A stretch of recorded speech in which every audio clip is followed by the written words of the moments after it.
আমি সুব্রত বিশ্বাস, বন্ধন employee welfare ট্রাস্টের একজন সদস্য। 2005 সালে আমরা বন্ধনে জয়েন করেছিলাম, তখন এনজিও হিসাবে। তারপরে ধাপে ধাপে বন্ধনের বিভিন্ন অগ্রগতি আমরা সবাই দেখেছি।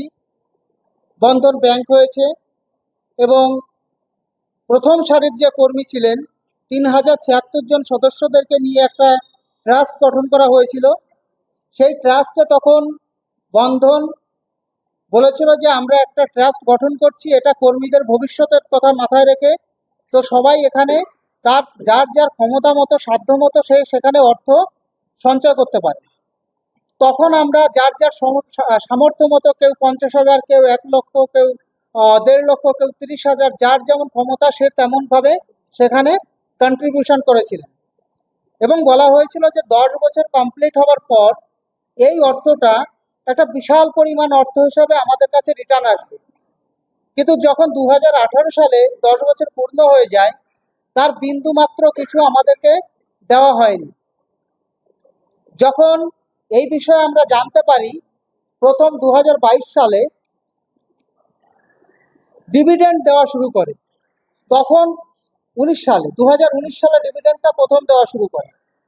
তখন কর্মীদের মধ্যে অর্থাৎ পিডব্লিউটি সদস্যদের মধ্যে স্বভাবতই কিছু প্রশ্ন জাগে যে আমাদের কন্ট্রিবিউশন টোটাল কত ছিল, কোথায় কোথায় অ্যামাউন্টটা ডিপোজিট হয়েছে, তার বর্তমান মূল্য কত, তার কোনো রকম কোনো অ্যান্সার আমাদেরকে দেওয়া হয়নি। অথচ বন্ধন ব্যাংকের প্রাক্তন এমডি চন্দ্রশেখর ঘোষ মহাশয় মিন্ট পত্রিকা এবং দ্য ইন্ডিয়ান এক্সপ্রেসে একটা বিবৃতি দিয়েছিলেন, যেটা আমি আপনাদেরকে দেখাচ্ছি, যে 3000 বন্ধনের যে এমপ্লয়ি আছে প্রত্যেকেই কোটিপতিতে পরিণত হয়েছেন এবং ট্রাস্টের যা শেয়ার ভ্যালু আছে সেটা কত আছে, 6,710 কোটি টাকা। এই যে 6,710 কোটি টাকা, এটা বন্ধন ব্যাংকে হোল্ডিং কোম্পানি হিসেবে রাখা হয়েছে। সেটা কত পার্সেন্ট? 14.61%। এবং আরও একটা গ্রুপ আছে, যে গ্রুপটা মাত্র 40 জন নিয়ে গঠন করা হয়েছে। এই 40 জনই ট্রাস্ট পরিচালনার মূল দায়িত্বে বিভিন্ন সময় তারা বিভিন্ন পদে থেকেছেন। তাদের কন্ট্রিবিউশন কত না, শেয়ারের 3.39%।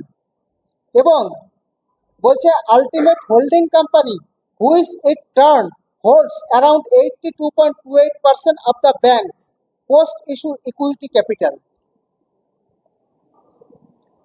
তো চন্দ্রশেখর ঘোষকে আমরা একটা বার্তা দিতে চাইছি এখান থেকে, যে আপনি শুরু থেকে যা যা অনিয়ম করেছেন, অনিয়মটা প্রকাশ্যে চলে এসছে। বন্ধন এমপ্লয়ি ওয়েলফেয়ার ট্রাস্টের সদস্যগণ এখন আর মাথা গুঁজে কোথাও থাকে না। তারা তাদের আদায় অধিকার কি করে নিতে হয় তারা জানে। বিভিন্ন কর্মসূচি ইতিমধ্যে আমরা নিয়েছি। আমরা আরবিআইকে মেল করেছি, সেবিকে মেল করেছি, বন্ধনের প্রত্যেকটা কর্মকর্তাদেরকে আমরা মেল করেছি, আমাদের দাবি দেওয়া জানিয়েছি। আমরা বিভিন্ন জায়গায় মিটিং মিছিল করেছি এবং ভবিষ্যতে আমরা এমন আক্রমণ করব, এমনভাবে আমরা এগিয়ে যাব যে আপনাদেরকে আমরা ঘরে তিষ্ঠতে দেব না। প্রয়োজনে আমরা এফআইআর লঞ্চ করব আপনাদের এগেনস্টে। চন্দ্রশেখর ঘোষ মহাশয়, রণেন্দ্র চৌধুরী, পার্থপ্রতিম সামন্ত, প্রীতিশ সাহা, মনিতা রাঠোর, আপনারা যারা আছেন ট্রাস্ট পরিচালনার কাজে, আমাদের বন্ধন এমপ্লয়ি ওয়েলফেয়ার ট্রাস্টের যে 3076 জন সদস্য আছেন এবং যারা মারা গেছেন ইতিমধ্যে, প্রত্যেকের ফ্যামিলিকে সমানভাবে যার যতটুকু প্রাপ্য সেই টাকা আপনারা বুঝে দিন। এবং এটা যত তাড়াতাড়ি করবেন তত তাড়াতাড়ি আপনাদের মঙ্গল। আদারওয়াইজ পারমাণবিক বোমা কিন্তু ফাটতে শুরু করবে। একবার যদি বন্ধন এমপ্লয়ি ওয়েলফেয়ার ট্রাস্টের সদস্যগণ এই তাদের সর্বশক্তি দিয়ে যদি একবার নামা শুরু করেছে, আপনাকে কিন্তু তিষ্ঠতে দেবে না। এটা আপনি যা খুশি আপনি ভেবে নিতে পারেন। যারা বর্তমান কাজ করছে তাদেরকে আপনি থ্রেট করছেন, সেটা আপনি করতে পারবেন না।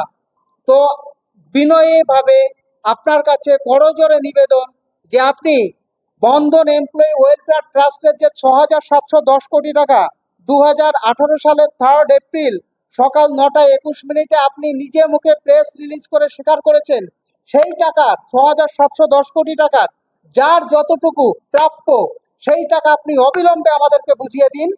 বাস। এটুকুই আপনাদের কাছে আমার